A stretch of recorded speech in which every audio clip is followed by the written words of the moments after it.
5 motivos para comprar a sua primeira casa de investimento na Austrália. Eu sei que muitos de vocês têm o sonho de comprar uma casa para você morar.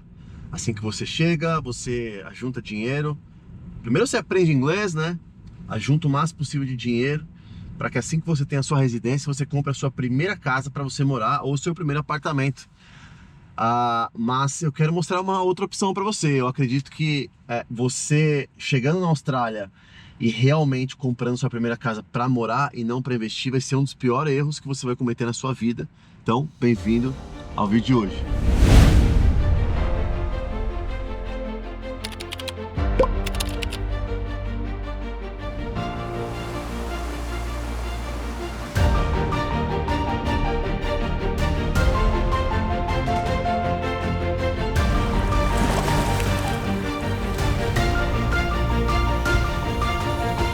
Muito bom, vamos começar esse vídeo. Se você não me conhece, muito prazer, meu nome é Thomas. Eu moro aqui na Austrália, já morei em 8 países diferentes e ao longo dos últimos quase 8 anos morando fora, já morei nos Estados Unidos, morei na Europa, morei na Ásia, agora moro aqui na Austrália. Ao longo dos últimos anos, o que eu mais vejo é o erro dos brasileiros. Eles saem do Brasil, mas o Brasil não sai dele. Tem muitas coisas que não devem sair mesmo, né? A gente é um país acolhedor, a gente é um país de pessoas maravilhosas que realmente gosta de viver em comunhão, né? Gosta de viver em comunidade, a gente se ajuda, a gente, sabe, pode estar tudo dando errado, o brasileiro ele tá lá dando risada, ele tá se divertindo, ele tá sorrindo, então tem muitas coisas que a gente não tem que perder não. Agora, a mania de não se informar em relação a- às tomadas de decisões, a gente tem que mudar, cara. Porque nós brasileiros, a gente vai muito do que a manchete diz, né, cara? Eu lembro que eu fui criado pela minha avó, Dona Deolinda, hoje ela tá no céu, maravilhosa. Ela assistia muito novela, né, cara? Tudo que a TV falava, pronto. Se a TV falou, tá falado, né? E não é bem assim, né, cara? Não é porque todas as pessoas fazem isso que você vai fazer também. Então, quando as pessoas saem no Brasil e elas continuam achando que comprar uma casa própria é a melhor decisão de ser tomada assim que você tem condição, eu tô aqui pra dizer que não é isso, cara. Não faça isso. Porque assim, ó, vamos lá, vamos por partes. Quando você toma uma decisão tão grande como essa de comprar um imóvel de 650, 750, 800, 1 milhão, né? Às vezes você tem 1 milhão, um poder de pegar dinheiro emprestado com o banco de 1 milhão de dólares. Aí você vai querer comprar, né, aquele belo daquele apartamento, aquela casona gigantesca para você pagar em 30 anos. Aí você fala, não, agora eu tô em uma casa própria. Não, você não tem sua casa própria, você vai demorar 30 anos para quitar ela. Então, eu não acho que essa é a melhor decisão. E o que os números nos mostram, o que a história da humanidade nos mostra, é que se você puder usar esse seu poder de pegar dinheiro emprestado e fazer esse dinheiro trabalhar para você, as coisas mudam. Você não vai ter um passivo, você vai ter um ativo. Eu quero explicar para vocês no vídeo de hoje. Então, quando você compra uma casa para você morar, você paga 100% dela. E detalhe, se você comprar uma casa de 650 mil dólares, pode ter certeza que em 30 anos você vai pagar 2 casas, você vai pagar 1,2 milhões. Uma das casas vai ser para o banco. E detalhe, aqui na Austrália, os 10 primeiros anos é onde você paga a maior parte de imposto. Desculpa, a maior parte de imposto também, mas a maior parte de juros, ou seja, a maior parte do seu financiamento aqui na Austrália, nos 10 primeiros anos, vai ser juros. Ou seja, o banco ele quer receber a casa dele primeiro. Então eu quero te dar os 5 motivos do porquê você comprar a sua casa de investimento primeiro do que comprar a sua casa para morar. Um dia você vai comprar a sua casa para você morar? Claro que vai. Só que você vai fazer as primeiras casas de investimento comprar a sua casa dos sonhos. E eu vou te explicar mais ou menos como que isso vai funcionar. É mais ou menos assim. Vamos lá, vamos por partes, né? Como eu disse, vamos por partes. Primeira coisa que é importante dizer para vocês, quando você compra uma casa para você investir, o aluguel paga a maior parte dessa conta. É exatamente isso que acontece. Quando o imóvel é de investimento, o inquilino ele vai pagar uma média de 60 a 70% do seu financiamento. Ou seja, você vai estar com um ativo na sua mão. A diferença do passivo é que o passivo você tem que colocar dinheiro e isso te causa um gasto, um custo. Um ativo ele te dá dinheiro. Então pensa, você pegou esses mesmos 100 mil que você compraria uma casa para você morar. que você daria de entrada ali para uma casa para você morar. Ah, mas tem alguns benefícios, eu daria uma entrada menor, eu não gastaria 100 mil. Tá, você gastaria um pouquinho a menos. Mas o fato é, você já entendeu que você vai pagar duas casas em 30 anos.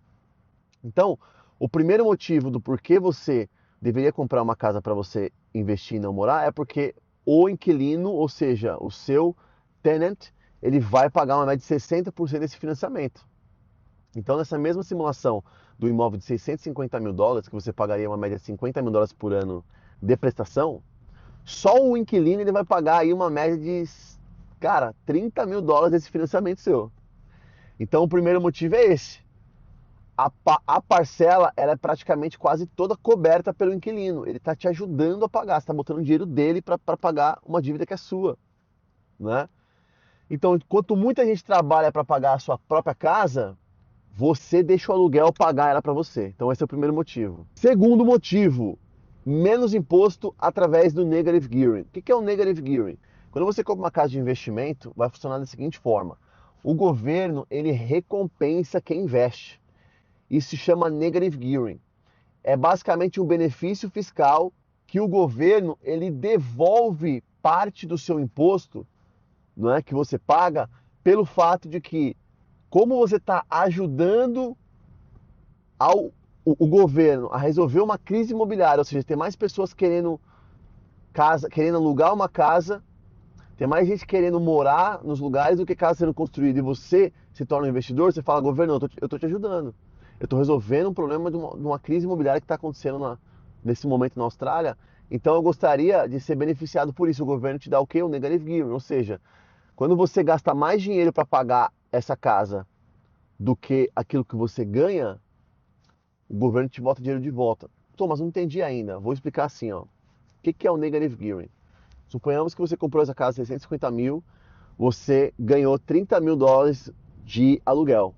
Você ganhou, você alugou essa casa, você ganhou 30 mil dólares de aluguel. Só que por conta dos juros que você pagou, a taxa da prefeitura, a taxa de advogado, as manutenções, os impostos, tudo que você pagou ali, você teve 50 mil de dívida, certo? Para manter essa casa você gastou 50 mil. Só que você só ganhou 30. Então você ficou negativo nesse investimento. Só que você ficou negativo no papel. Porque, pensa comigo, volto a dizer, suponhamos que fosse 1.000 dólares esse financiamento dessa casa. 1.000 dólares. O inquilino ele está pagando lá, vamos colocar 600, sobrou 400, certo? Só que você não vai pagar os 400, por quê? Porque você não paga imposto. Como você paga imposto para o governo, você vai falar, governo, você pode me devolver um pouco do meu imposto aí? Porque eu tive um gasto aqui, ó, eu gastei nesse investimento. O governo, ele ajuda os investidores, te dando dinheiro de volta. Por isso que os ricos não pagam imposto no mundo. Você fala, como é que esses caras não pagam imposto? O cara ganha uma nota, ele... Cara, eu tô trabalhando pra caramba aqui, minha empresa começou a dar certo, tô pagando 40% de imposto, 45% de imposto. É por isso, cara. Por quê? Porque você pode usar esse negative gearing a seu favor. Então você vai ter o máximo possível de deduções fiscais, mais a depreciação, porque essa sua casa ela vai ficando velha ao passar do tempo, né? E aí a gente consegue fazer com que você pague menos taxa. Por exemplo, nós da JDL fazem 30 anos que a gente ajuda as pessoas a fazer essa mesma estratégia. Então, no final das contas, essa casa que você pagaria 1.000 dólares por semana se você fosse morar nela, você pagaria todos os juros, você não teria benefício nenhum fiscal se ela fosse uma casa para você morar, você não teria o inquilino te ajudando a pagar esse financiamento, você ia pagar 100% de tudo. Quando é de investimento, você tem o inquilino pagando 60% desse investimento, na média, e você vai ter o governo devolvendo dinheiro no seu bolso. Então, dependendo do quanto que você ganha de salário, essa casa ela pode sair até de graça para você, cara. Tem pessoas comprando casa com a gente, saindo no cash flow positive. Cash flow positive. O que significa cash flow positive? Significa que essa casa ela saiu cash flow positivo para ele. Ou seja, ele não vai pagar nada de financiamento e ele ainda vai receber um valor extra. Tem gente que não vai ser cash flow positive, mas vai ficar talvez neutro. Ou seja, essa casa vai sair de graça. Por quê? Porque ele está pegando dinheiro de volta do governo. Tem gente que vai pagar, sei lá, 200 dólares, 250 dólares nessa parcela no after tax. Por quê? Porque você já entendeu que você vai ter, não é? O inquilino, você vai ter, né? o inquilino pagando 60%, e no final do ano você vai ter o governo te devolvendo dinheiro através do negative gearing. Ou seja, no final do ano esse financiamento que seria de $1.000, talvez você vai pagar $200 só de parcela, num ativo de 650 mil. Que você não vai demorar 30 anos para você pagar. E aí é o terceiro motivo. O terceiro motivo é menos peso no seu bolso. Ou seja, você vai ter o inquilino e você vai ter o ATO te ajudando a pagar essa conta, fazendo com que em vez de você demorar 30 anos para pagar esse investimento, você vai pagar ele num valor, num tempo muito menor. Olha só que prédio bonito. As 3 torres, linda, né? Isso aqui é Gold Coast, gente. Amo muito esse lugar, viu? Falar bem a verdade. Já morei aí em muitas cidades pelo mundo, 8 países diferentes, como eu falei. E eu acho que esse lugar é um dos lugares mais legais do planeta Terra. Então, o terceiro motivo é menos no seu bolso, ou seja, você divide o peso, né? Você divide o peso, você não carrega tudo sozinho. Então você vive mais leve, né? Com o imóvel crescendo, o seu bolso respirando. É isso. Aí uma outra coisa importante. Quarto motivo, a localização ideal que faz seu dinheiro crescer. Então, por exemplo, aqui na JDL, todos os imóveis que a gente compra, todos eles sem exceção, a gente compra ele em áreas que a gente sabe que por conta da nossa experiência, das projeções do mercado, esse seu imóvel ele vai crescer todo ano, de 5 a 7%, 8, 9% ao ano. Então você já imaginou? Você comprou esse ativo, esse imóvel de investimento, em um ano você já ganhou $30.000 de volta só por conta do inquilino, você ganhou mais 10, 15, $20.000 de volta do governo, que ele devolve o seu imposto, e você tem mais o crescimento de capital, que é aí de 5 a 9, 10% ao ano, depende muito de área. A gente sempre trabalha com um investimento conservador, ou seja, a gente sempre fala, olha, o que a gente vai garantir para você é que a gente compre em uma área que a gente sabe que vai valorizar pelo menos 5%. Por quê? A gente prefere trabalhar num cenário conservador de 5% do que ficar prometendo que vai valorizar 7%, vai valorizar 9%.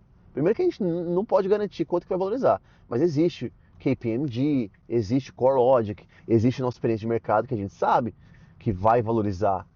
Então a gente sabe que, olha, aqui o mercado está dizendo que vai valorizar uma média de 5%. Então a gente compra com experiência, ou seja, a gente compra em lugares que a gente sabe que é uma área que está em desenvolvimento, que tem infraestrutura, que tem escolas, que vai ter empregos novos, são regiões que a gente sabe que vai valorizar, né? E o grande X da questão é que você não precisa adivinhar o futuro, é só você estar na localização certa, porque vai acontecer, vai crescer. Então, a gente sabe os lugares que a gente compra e os bairros que a gente compra para os nossos clientes, porque se a gente erra comprando a sua primeira casa de investimento no lugar errado, você não vai querer comprar a segunda, terceira, quarta casa nossa. Claro que não. Então, o quarto motivo é a localização ideal que vai fazer o seu dinheiro crescer. Quinto e último motivo do porquê você deveria comprar uma casa de investimento antes da sua casa para você morar. E eu já vou revelar para vocês como que você vai comprar a sua casa para morar. Você vai comprar, calma. Só não vai ser a primeira, talvez nem a segunda, mas você vai comprar.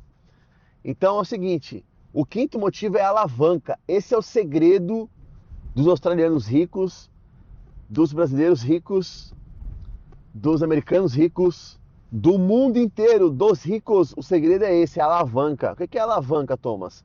O que é o leverage? O leverage é o seguinte, a primeira casa de investimento sua, ela vai virar uma alavanca para comprar a segunda casa de investimento. Você vai usar o crescimento do seu primeiro imóvel, da sua primeira casa, para financiar o segundo. É exatamente isso que a gente vai fazer. E o segundo vai te ajudar a pegar o terceiro imóvel. E assim que a gente vai fazer um imóvel comprando o outro. Aí quando a gente comprar o terceiro imóvel, no quarto imóvel a gente compra o seu. Você não precisa começar comprando o seu imóvel. Porque se você compra o seu primeiro imóvel para você morar, você já entendeu que você vai usar todo o seu poder de pegar dinheiro emprestado com o banco, você vai pagar 100% de tudo, você não vai ter benefício fiscal, você vai demorar muito mais tempo a pagar essa casa, você vai pagar só juros para o banco, você não vai ter ninguém te ajudando e você vai retardar o seu início como investidor. Você vai retardar. Então no final, daqui 20 anos, quando você for se aposentar, você vai falar, meu, que cagada. Falar até uma besteira, um palavrão aqui. Mas que caquinha que eu fiz. Por quê? Você vai ver que, nossa, se eu tivesse comprado a minha primeira casa de investimento, hoje eu teria minha casa própria. Só que hoje eu teria um patrimônio de 5, 6, 7 milhões, 8 milhões. Só como você decidiu comprar sua primeira casa para você morar, que aconteceu?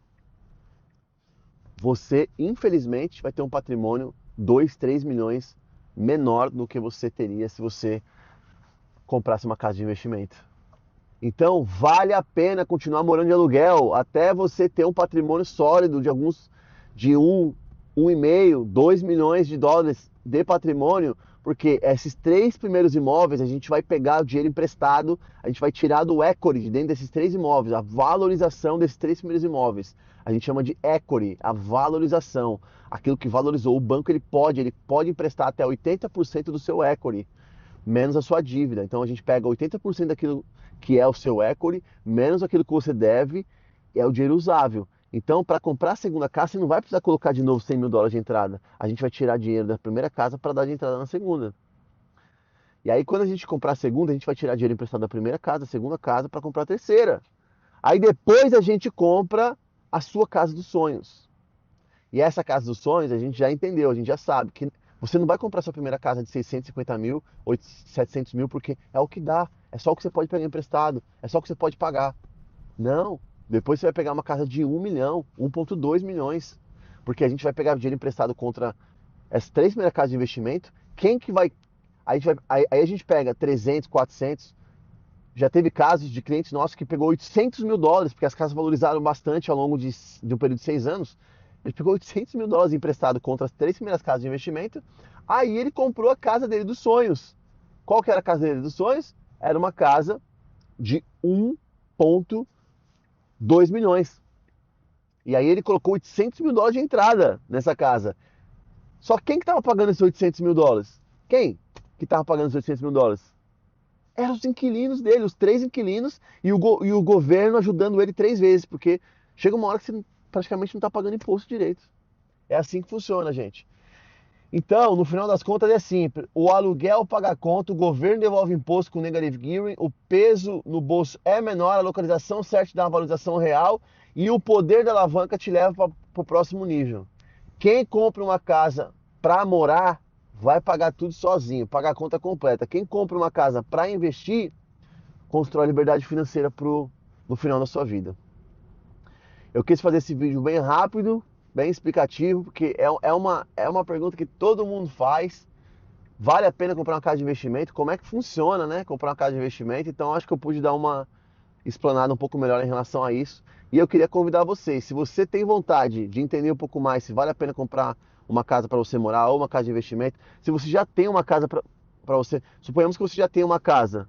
Se você já tem uma casa sua, vamos pegar o equity dessa primeira casa e vamos transformar essa dívida ruim, que é uma dívida que você paga sozinho, por uma dívida boa. Então, se você já tem uma casa sua própria, que você está pagando ela, vamos pegar a valorização dessa casa e vamos comprar uma casa de investimento, você não tira um dinheiro do bolso. Porque essa sua casa, ela já pode comprar uma casa de investimento. Se você já tem investimentos, fala com a gente para a gente melhorar ainda mais e potencializar ainda mais os seus ganhos. Porque nem sempre se você tem uma casa comprada de investimento, você está investindo certo. Eu mesmo tenho um cliente ali em Sydney que ele vai vender a casa dele de 2,2 milhões. Por quê? Porque o rental yield dele está em 2,5%. É extremamente baixo, é miserável um rental yield desse. E o capital growth dele ao longo dos últimos 4 anos foi 0,42%. Valorizou menos de 2% nos últimos 4 anos. Ridículo, muito ruim. Imagina, ele deixou de ganhar no mínimo aí uns 100 mil dólares por ano de aumentar o seu patrimônio. Por quê? Ele teve um capital growth muito ruim. Então, não necessariamente significa que você comprou uma casa, que você botou um inquilino lá para morar, que você está investindo certo. Então, converse com a gente. Vamos bater um papo. A chamada é gratuita. Basta você escanear esse QR Code que aparece na tela, tá? Ou basta você mandar um DM também. Segue a gente nas redes sociais, JDL Brasil, ou o meu Instagram também, Thomas Edson _ Eu posto conteúdo praticamente todos os dias ali, mostrando um pouco da vida aqui na Austrália, mostrando esse lugar incrível, esse lugar lindo que a gente mora, né? E trazendo um pouco mais essa consciência para vocês. Eu acho que se você realmente der o seu melhor para sair da manada, sair da bolha, sair daquilo que os outros falam, sabe? Tudo que você foca expande. Se você focar em se desenvolver como ser humano, você vai se expandir. Se você focar em entender mais aquilo que você quer entender, você vai virar um entendedor daquilo. Agora, se você ficar só ouvindo manchetes, lendo manchetes, se você não se aprofundar realmente existe uma grande possibilidade de se ser engolido pelo sistema e você virar só mais um número. Então o que a gente quer aqui é trazer realmente a educação, a consciência para os brasileiros daquilo que é possível fazer agora. E o que a gente faz é através de um software extremamente poderoso que, através de um bate-papo mostrando seus números, eu consigo mostrar o seu futuro dentro desse software. Números não têm sentimento, você tem. Então, dentro desse software, eu consigo mostrar a sua vida no futuro sem a JDL, a JDL Brasil, a JDL Strategy, sem a gente no futuro. Como é que vai ser o seu futuro, sua aposentadoria? Eu consigo te mostrar qual que é a projeção do seu futuro. Porque às vezes você fala, eu quero me aposentar ganhando 200 mil por ano. Eu quero me aposentar ganhando 200 mil por ano daqui a 15 anos. Tá, o que você está fazendo para isso? Você acha que juntando $500 por semana você vai ter 200 mil por ano? Você run out of money em 3 anos, 4 anos. Você chega no final da sua aposentadoria e você acaba o seu dinheiro em 2, 3 anos. Você tem que voltar para o mercado de trabalho. Então você tem que ter estratégia, você tem que focar no seu futuro. Principalmente você, rapaziada, vocês homens que estão me assistindo aí, ó. A sua responsabilidade é ser o provedor da sua casa, cara, pro futuro. É ser o protetor da sua casa. É ser o sacerdote do seu lar, cara. É proteger sua família. O que você está fazendo para isso? Ou você está pensando só agora? Na próxima viagem, no próximo carrão, em gastar todo o seu dinheiro de uma forma hedonista, pensando só em você, ou você está pensando no seu futuro? Então conversa com a gente, vamos bater um papo, é de graça. Clica no primeiro link da bio aqui. Faz o seguinte, ó, curte, comenta, compartilha, manda para alguém que quer investir aqui na Austrália. São 30 anos fazendo isso. A gente já transacionou mais de 8 bilhões ao longo dos últimos 30 anos. Então, a gente não tá para brincadeira. É assim que a gente faz. Fechou? Curte, comenta, compartilha. Não importa de onde você veio, o importante é para onde você vai. See you guys next time. Take care. Vou nessa. Peace.